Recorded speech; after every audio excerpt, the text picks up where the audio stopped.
ఈరోజు టౌన్ లోపట చాలా అభివృద్ధి కార్యక్రమాలు శంకుస్థాపన చేసుకోవడం జరిగింది. దాని విషయంలో మరియు నేను 2 రోజుల పర్యటన భారతదేశ ప్రిసైడింగ్ ఆఫీసర్స్ సమావేశము పాట్నా నగరము బీహార్లో కూడా జరిగింది. దానికి కూడా పోయి రావడము. మరి అదేవిధంగా రాష్ట్ర ముఖ్యమంత్రి శ్రీ రేవంత్ రెడ్డి గారు, అదేవిధంగా IT industries minister Shri Sridhar Babu garu వారి సింగపూర్ పర్యటన, మరి అదేవిధంగా దావోస్ పర్యటనలు జరిగిన కొన్ని సందర్భాలు మీతో షేర్ చేసుకోవాలని చెప్పేసి ప్రెస్ మీట్ పెట్టడం జరిగింది. బీహార్ రాష్ట్ర అసెంబ్లీ స్పీకర్ శ్రీ నందకిషోర్ యాదవ్ గారు 2 రోజుల ప్రిసైడింగ్ ఆఫీసర్స్ సమావేశాన్ని ఏర్పాటు చేసినారు. దానికి నేను మరి ఈ రాష్ట్ర కౌన్సిల్ అధ్యక్షులు శ్రీ గుత్తా సుఖేందర్ రెడ్డి గారు, డిప్యూటీ చైర్మన్ బండా ప్రకాష్ గారు, ముగ్గురం అసెంబ్లీ స్పీకర్తో సహా మరి ఆ మీటింగ్ అటెండ్ అయినాము. ఆ మీటింగ్లో కూడా గవర్నర్లు, పార్లమెంటు స్పీకర్ ఓం బిర్లా గారు 2 రోజులు పూర్తిగా ఆ సమావేశాలన్నింటిలో కూడా వారు ప్రెజెన్స్ ఉండి మరి మన తరఫున, మన రాష్ట్ర తరఫున నాకు మాట్లాడే అవకాశం నాకు కానీ, చైర్మన్ గారు, డిప్యూటీ చైర్మన్ కానీ మాట్లాడే అవకాశం దొరికింది. ఒకటి, ఈ ప్రజాస్వామ్య దేశంలో కూడా స్పీకర్ పాత్ర ఏంది, స్పీకర్ రాష్ట్రానికి ఏం చేయాలనే దాని మీద చర్చ జరిగింది. ఒకటి. 2, చట్టాలు తయారు చేసేటప్పుడు ప్రభుత్వంతో పాటు విపక్షాలను ఏ విధంగా సర్దుబాటు చేయాలనేది దాని విషయంలో కూడా. 3, ఈరోజు రేపు పేదరికం భారతదేశంలో పెద్ద ఎత్తున ఉన్నది కాబట్టి దాన్ని దూరం చేయాలంటే దేశానికి, రాష్ట్రానికి సలహా సూచనలు ఏమి ఇవ్వాలనే దాని మీద చర్చ జరిగింది. దాని విషయంలో కూడా గొప్పగా ముగ్గురం మాట్లాడినాము. మన రాష్ట్రానికి సంబంధించిన విషయాలు చాలా క్లుప్తంగా చెప్పడం జరిగింది అక్కడ. మరి ఇప్పుడున్న రాష్ట్ర ముఖ్యమంత్రి శ్రీ రేవంత్ రెడ్డి గారి విషయంలో వారు తీసుకున్న 6 గ్యారంటీలు అనుకోండి, వారు పెట్టిన మేనిఫెస్టో, కాంగ్రెస్ పార్టీ పెట్టిన మేనిఫెస్టో అనుకోండి, పేదల కోసం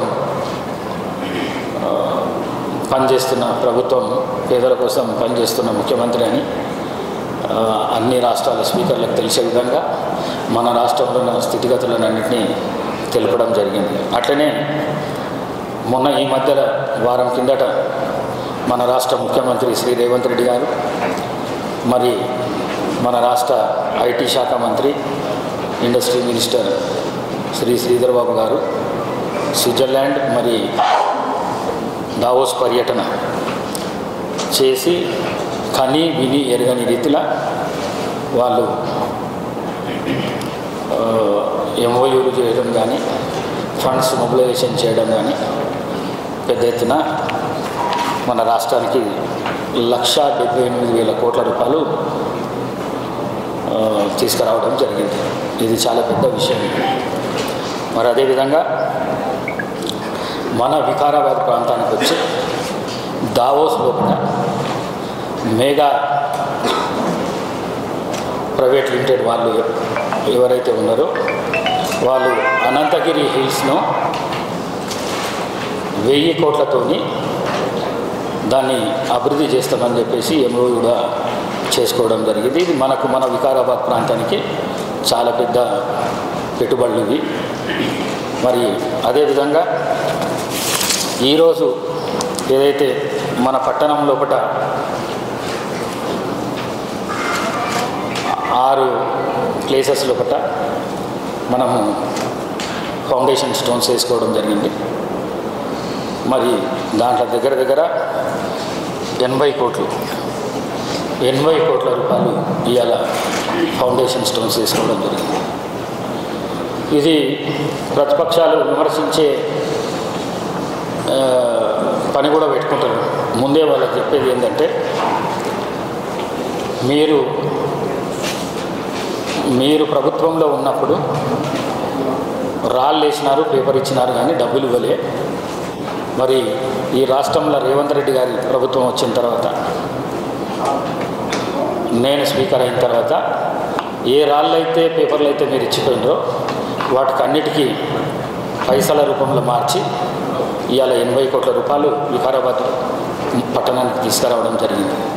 మరి ఆ 80 కోట్ల రూపాయలు వికారాబాద్లో ఒక ప్రణాళిక మున్సిపల్ చైర్మన్ గారు, మరి అదేవిధంగా సుధాకర్ రెడ్డి గారు వారికి సూచనలు ఇస్తూ కలెక్టర్ గారు ఈ 80 కోట్ల రూపాయల ప్రణాళికలు తయారు చేసి మొత్తం డీటెయిల్గా దీంట్లున్నాయి.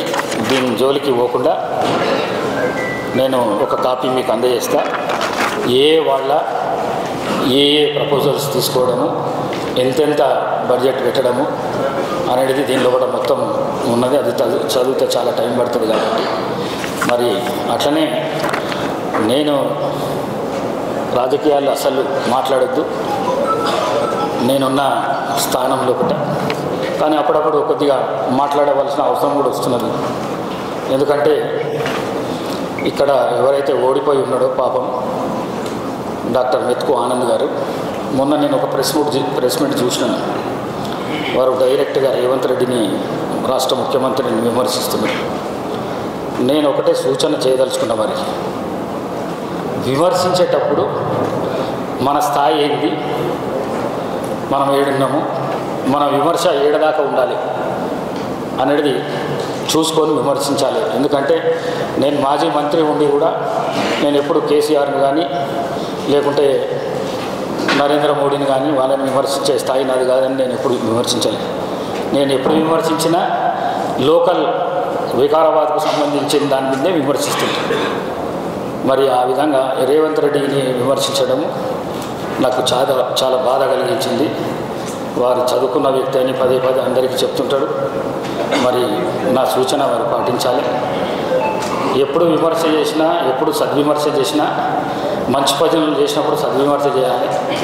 ఏంటన్నా మేము తప్పు చేస్తే విమర్శ చేయాలి. తప్పు చేసే ప్రసక్తే లేదు. ఎందుకంటే నాకు దేని మీద ఆశ లేదు, ఉన్న ఒక ఆశ మాత్రం వికారాబాద్ ప్రాంతాన్ని అభివృద్ధి చేయాలి. వికారాబాద్ ప్రాంత ప్రజలకు ఎల్లవేళలా అండదండలుగా ఉండాలి. అంతకు మించి వేరే డబ్బులు సంపాదించాలి, భూములు సంపాదించాలి, అవినీతి చేయాలి, ఇంకోటి చేయాలి అని మాత్రము లేదు నాకు. అందుకే నేను వారితోనే ఎవరు విమర్శ చేసినా కూడా స్థాయిని మించి విమర్శలు చేయకుండా స్థాయిలో కూడా విమర్శలు చేసి సద్విమర్శలు ఉండాలి. ఏ విమర్శ చేసినా కూడా ఉపయోగపడాలి, సమాజానికి ఉపయోగపడే విమర్శ చేయాలని చెప్పేసి తెలియజేసుకుంటూ, మరి మనకు వికారాబాద్కు జిల్లా కలెక్టర్ చాలా డైనమిక్ కలెక్టర్ మనకు దొరికిండు. మన ప్రాంతం ముందే తాండూరు కానీ, వికారాబాద్ కానీ, పరిగి కానీ చాలా వెనుకబడ్డ ప్రాంతాలు, కానీ కొడంగల్ కూడా చాలా వెనుకబడ్డ ప్రాంతాలు. మరి వీటి అభివృద్ధి లోపల వారి కృషి కూడా ఎనలేనిది. అట్లనే పోలీసు వ్యవస్థను ఎక్కడ ఏ జిల్లా లోపల కూడా కొద్దిగా రాజకీయ నాయకులు కొద్దిగా డిస్టెన్స్ మెయింటైన్ చేస్తారు. కానీ మన దగ్గర మన ఎస్పీ గారిని మనం పిలవడం ఎందుకంటే వారు కూడా యంగ్ ఉన్నాడు, డైనామిక్ ఉన్నాడు. ప్రజలలో తిరుగుతుంటే పోలీస్ వ్యవస్థ నుంచి తెలిసే దానికంటే కూడా ప్రజలలో తిరిగినప్పుడు వీరు ఇచ్చిన సమాచారంతో వాళ్ళు కూడా సంతోషపడతారు. ఈ సమాజానికి ఇంకా కొద్దిగా ఎక్కువ మేలు జరిగే అవకాశం ఉంటుందనే ఉద్దేశంతో వారిని కూడా రిక్వెస్ట్ చేసి ప్రతి ప్రోగ్రాంలో వారి ఇన్వాల్వ్మెంట్ ఉండేటట్టు చూసుకుంటున్నాము. మరి మరొక్కసారి ఈ కాంగ్రెస్ ప్రభుత్వానికి కానీ ఈ రాష్ట్ర ముఖ్యమంత్రి రేవంత్ రెడ్డి అహర్నిశల కృషికి ఎనలేని కృషి చేస్తున్నాడు. ఏ రోడ్డు అప్పామనే కూడా మీరు నమ్మండి నమ్మకపోండి కార్యక్రమంగానే ఈ రాష్ట్ర రోడ్లు భవనాల మంత్రి శాఖతో మాట్లాడదామని చెప్పేసి ఫోన్ చేసిన వారు ఒక ప్రోగ్రాం ఉండడం వలన మాట్లాడలేకపోయినా తర్వాత వాళ్ళు చేస్తే నేను మాట్లాడినా వాళ్ళు రేపటి నుంచి పని స్టార్ట్ అవుతుందని చెప్పేసిండ్రు. కొద్దిగా ఎవరైతే ఈ కాంట్రాక్ట్ పొందిండ్రో కాంట్రాక్ట్ పొందిన ఆయన ఒక 3-4 సంవత్సరాల కిందట కాంట్రాక్ట్ వచ్చింది. ఆయన రేట్స్ ఏదో రివైజ్ కోసం 8 దినాలు ఇచ్చేసిండు. అది కూడా సార్ట్అవుట్ అయిపోయింది. తప్పకుండా ఈ 1 వీక్ లోపల ఆ రోడ్డు ప్రారంభం జరుగుతుందని చెప్పేసి తెలియజేస్తున్నాను. అట్లనే స్పీకర్గా నాకున్న పరపతితోని ఢిల్లీలో రోడ్లు భవనాల మంత్రి నితిన్ గడ్కరీ గారిని కలిసి వాళ్ళకు రిప్రజెంటేషన్ ఇవ్వడం జరిగింది. మరి ఆ రిప్రజెంటేషన్కు ఆన్సర్ వచ్చింది. మీరు ఇమీడియట్గా దాని ప్రపోజల్ నాకు తీసుకురండి, నేను అన్ని శాంక్షన్స్ ఇచ్చేస్తా అని చెప్పిండు. మరి ఒకటి మన్నెగూడ, వికారాబాద్, తాండూర్, జైరాబాద్, బీదర్ 4,250 కోట్ల రూపాయల రోడ్. అది సేమ్ అప్ప జంక్షన్ టు మనగూడకి ఏదైతే రోడ్ అవుతుందో సేమ్ కంటిన్యూ రోడ్డు బీదర్ దాకా, దానికి 4,200 కోట్ల రూపాయలు. అట్లనే తాండూర్, కోట్పల్లి, సదాశివపేటకు రోడ్ ఏదైతే ఉన్నదో ఆ రోడ్ ఒకటి. మరి అట్లనే హైదరాబాదు, శంకర్పల్లి, మోమిన్పేట్, బుదేరా అదొక రోడ్డు. మరి అట్లనే ప్రగతి రిసార్ట్స్ అక్కడి నుంచి సిద్దులూరు నుంచి వికారాబాద్ ఆ రోడ్డు. 4 రోడ్లు 10,000 కోట్లతోని ప్రపోజల్స్ తయారు చేసిన. ఈ మధ్యకాలంలో పార్లమెంట్ స్టార్ట్ కాగానే ఆ ప్రపోజల్ తీసుకొని పోయి ఇమ్మీడియట్గా శాంక్షన్ వచ్చేటట్లు ప్రయత్నం చేస్తా అని చెప్పేసి మీ అందరితో తెలియజేసుకుంటూ సెలవు తీసుకుంటున్నాను. Thank you. మన వికారాబాద్కు సంబంధించి ఔటర్ రింగ్ రోడ్ ప్రపోజల్ తయారు చేసినాం 800 కోట్లతో. ఔటర్ రింగ్ రోడ్ 10 కిలోమీటర్స్ అంటే మనగూడ దగ్గరికి. అట్లనే త్రిపురాలు ఏదైతే మీరు అడుగుతున్నారో మిర్జాపూర్ దాకా వస్తుంది. దానికి దీనికి డిస్టెన్స్ కొంతనే ఉంటుండొచ్చు అనుకుంటున్నాను నేను. ఎంతనో కొంత ఉంటుంది. ఆ కొంత కూడా డిస్టెన్స్ కలిపేస్తే మనకు వికారాబాద్ లోపలికి వెహికల్స్ వచ్చే ప్రసక్తే ఉంటుంది. బయటికి వెళ్ళిపోయే ఇది ఉంటుంది. అది కూడా అతి తొందరలో ఒకటి 800 కోట్ల రూపాయల ప్రపోజల్ కూడా ప్రభుత్వానికి సబ్మిట్ చేస్తున్నాం. త్రిపులార్ పనులు కూడా రాష్ట్ర ముఖ్యమంత్రి తొందరగా చేయాలనే ఉద్దేశం దానికి ఉన్నది. ఇంతకుముందున్న ప్రభుత్వం కానీ ఇంతకుముందున్న ప్రభుత్వ పెద్దలు కానీ త్రిపులార్ను 30 ఏళ్ళకు అమ్మేసుకున్నారు. దాన్ని కూడా ఎక్కడ కూడా ఆర్థిక సంక్షోభం ఈ రాష్ట్రంలో ఉన్నా కూడా దాన్ని కూడా ఎక్కడ ఇది చేయకుండా రాష్ట్ర ముఖ్యమంత్రి త్రిపులార్ మీద కూడా చాలా గట్టి చర్యలు తీసుకొని తొందరగా స్టార్ట్ చేశారు. దాంట్లో ల్యాండ్ అక్విజిషన్ కానీ ఇంకోటి కానీ చేసే ప్రక్రియలో కూడా ముఖ్యమంత్రి ఉన్నారు. తొందరగా స్టార్ట్ అవుతుంది. రాబోయే రోజులలో వికారాబాద్ నియోజకవర్గానికి కానీ వికారాబాద్ జిల్లానికి కానీ మహర్దశ ఉంటుంది. 10 సంవత్సరాలు చేసిన ప్రభుత్వం ఏదైతుందో ఒక 30-40 సంవత్సరాలు వెనుకపోయినాం. మళ్ళా దాన్ని ముంగలు తెచ్చే ప్రయత్నం యాజ్ ఎ స్పీకర్గా మరి ఈ జిల్లాకు సంబంధించిన ముఖ్యమంత్రి రేవంత్ రెడ్డి వారి అన్ని విధాల వాళ్ళ సపోర్ట్ తీసుకుంటూ జిల్లాను కానీ లేకుంటే వికారాబాద్ నియోజకవర్గాన్ని కానీ పెద్ద ఎత్తున మనము అభివృద్ధి చేసుకునే కార్యక్రమాలు చేసుకుంటామని చెప్పేసి తెలియజేసుకుంటూ రాష్ట్రంలో నిజామాబాద్ జిల్లాకు పసుపు బోర్డు మంజూరు చేసింది కేంద్ర ప్రభుత్వం. రాష్ట్ర ప్రభుత్వంతో మన తాండూకి కంది బోర్డు కోసం మీరేమైనా ప్రయత్నం చేస్తాం? కంది బోర్డు వస్తుందా ఉంటుందా లేదా అది పసుపు బోర్డు ఇంతకుముందు ఉండే దాన్ని తీసేసిండ్రు, మళ్ళీ దాన్ని రెన్యువల్ చేసిండ్రు. కానీ కంది బోర్డు అనేది ఇంతకుముందు అయితే ఎప్పుడు లేదు. అట్లా ఏదైనా ఉంటుందా ఏందా అనేది అయితే తెలుసుకుంటాం. ఎందుకంటే మనది భారతదేశంలోనే మన కందిపప్పు చాలా ఫేమస్. తాండూరు కందిపప్పు అంటే చాలా ఫేమస్. దానికి కూడా ఏదైనా ఉంటే తప్పకుండా లోకల్ ఎంపీ ఉన్నాడు విశ్వేశ్వరరెడ్డి, వారితో మాట్లాడి అట్లాంటిది ఏదైనా బోర్డు గిట్ ఉంటే ఆ బోర్డు పెట్టడానికి మాత్రం తప్పకుండా ప్రయత్నం చేస్తా అని చెప్పేసి తెలియజేసుకుంటాను. ఇప్పుడే అంటే రాష్ట్ర ముఖ్యమంత్రి చెప్పి కూడా ఒక 15 డేస్ అయింది.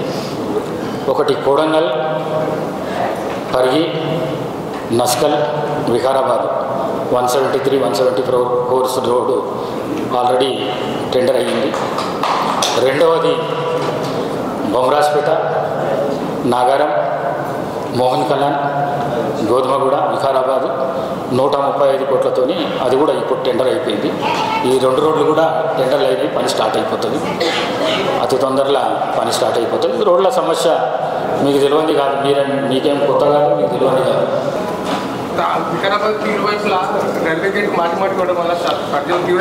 మంచిగా గుర్తు చేసిండ్రు. నేను నా పేపర్లు అన్నీ ఉన్నాయి. 7 ఆర్ఓబీలు తీసుకున్నాం. 7 ఆర్ఓబీలు. ఒకటి వికారాబాద్ టు అనంతగిరిగుట్ట, 2 వికారాబాద్ రామయ్యగూడ, 3 వికారాబాద్ గిరిడేపల్లి, 4 వికారాబాద్ గేటవనంపల్లి, 5 వికారాబాద్ మరంపల్లి, 6 వికారాబాద్ మరపల్లి, 7 వీర్లపల్లి. ఈ 7 రోడ్లను అసెంబ్లీ నడిచేటప్పుడే 7 ఆర్ఓబీ బ్రిడ్జ్లను అసెంబ్లీ నడిచేటప్పుడే రైల్వే జీఎంను పిలిచి మన చీఫ్ ఇంజనీర్ని పిలిచి ఈ 7 ప్రపోజల్స్ ఇవ్వడం జరిగింది. మరి ఇక్కడ భారతీయ జనతా పార్టీకి సంబంధించిన విశ్వేశ్వరరెడ్డి ఎంపీ ఉన్నారు కాబట్టి వారికి చెప్పకుండా చేస్తే మంచిగా ఉండదని వారికి కూడా చెప్పడం జరిగింది. అది కూడా పార్లమెంటు నడిచేటప్పుడు పోయి సాధ్యమైన వరకు ఫస్ట్ ప్రియారిటీ కింద వికారాబాద్ అనంతగిరి ఏదైతే ఉన్నదో, ఎందుకంటే హాస్పిటల్ మనకు అవతల సైడ్ వస్తుంది, హాస్పిటల్ ట్రాక్ అవతల సైడ్ వస్తున్నది కాబట్టి అది అత్యవసర పరిస్థితులలో మనకు అవసరం ఉన్నది కాబట్టి తప్పకుండా అతి తొందరలో ఫస్ట్ రోడ్ ప్రియారిటీ కింద ఇది ఆర్ఓబీ తీసుకురావడం జరుగుతుందని చెప్పేసి మీ అందరితో తెలియజేసుకుంటాం.